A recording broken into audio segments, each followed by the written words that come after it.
La gran pregunta que muchos nos formulamos: ¿quién fue Mitch Enríquez? Seguramente un conocido por muchos en la isla, pero con total claridad no sabemos quién era él.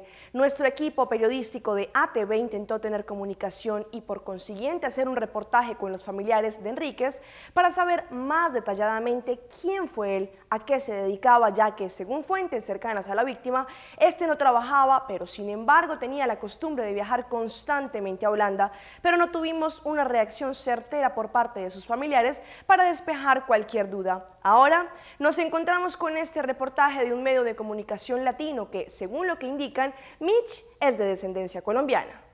El asesinato de un hombre de nacionalidad colombo-holandesa a manos de la policía el pasado fin de semana desató una serie de violentas protestas ante el Tribunal Internacional de La Haya.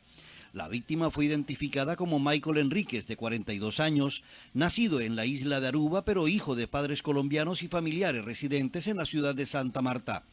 Michael Enríquez salió de un concierto de las agrupaciones rockeras Duran Duran y V40, cuando fue abordado por policías que le cayeron encima y terminaron partiéndole el cuello. Y me entero por el hecho porque tengo familia que empezaron a quejarse el domingo y el lunes de esta situación.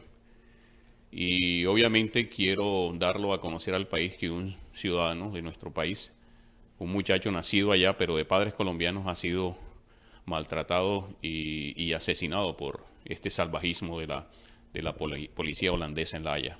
Este video, logrado por un ciudadano holandés, se aprecia cómo los policías, corpulentos y de una estatura de 2 metros, mantienen a Michael en el piso.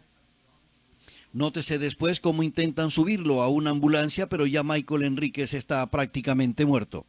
Son holandeses de más de 2 metros, uno de ellos lo encuella y lo tiene encuellado, como lo podrán ver y lo pueden ver en el video, o como lo han visto, y obviamente el tipo falleció y lo sacan completamente inerme, que él no pudo levantarse por sus propios medios y posteriormente lo declararon muerto. Pulso Latino con Alejandra Forero, de lunes a viernes, desde las 6:45 de la tarde, aquí en ATV, Canal 15.